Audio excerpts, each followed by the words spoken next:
Pour ce qui est de l'Algérie, pour moi, le voyage de Nicolas Sarkozy a été désastreux. Il s'est contenté de condamner d'une même voix et d'un même souffle l'antisémitisme et l'islamophobie, deux visages de la bêtise. C'est très grave, parce qu'il n'y a pas de cas d'islamophobie au gouvernement français, alors que c'était un dirigeant algérien qui avait dénoncé le lobby juif et les origines juives de Sarkozy. Mais surtout, Sarkozy, ce faisant, a donné crédit à un concept insupportable, celui d'islamophobie.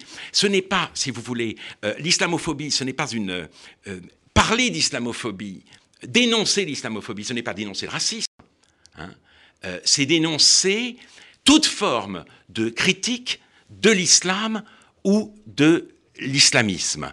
Autrement dit, c'est un concept qui n'a rien d'antiraciste, c'est un concept anti-libéral. Et d'ailleurs, il n'a joui jusqu'à présent que de cet usage. La jurisprudence est terrible. Islamophobe, Rushdie.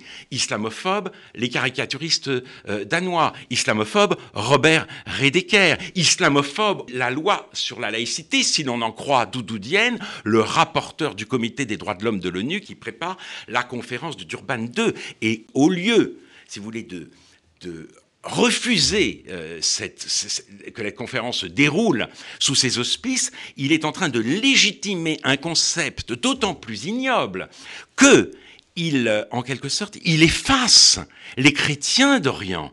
Il y a un racisme anti-arabe. Si ce racisme anti-arabe, vous changez son nom et vous l'appelez islamophobie, alors il n'y a plus de chrétiens dans les pays arabes. Et précisément, aujourd'hui, il y a une politique dans tout le monde arabo-musulman anti-chrétienne, aussi bien en Palestine qu'en Irak, mais aussi en Égypte. Donc, avec l'islamophobie, avec ce concept, ce tour de passe-passe, ils pourront disparaître sans qu'on s'en aperçoive. Donc, pour moi, l'utilisation par Nicolas Sarkozy de ce concept est fautive. Et j'ai été extrêmement choqué également de cette exigence constante par le gouvernement algérien de repentance et par ce jeu de cache-cache d'un président de la République qui dit « c'était terrible mais je ne me repens pas ». Ça suffit. Le problème de l'Algérie, c'est quoi? Un État riche grâce au pétrole et un peuple pauvre.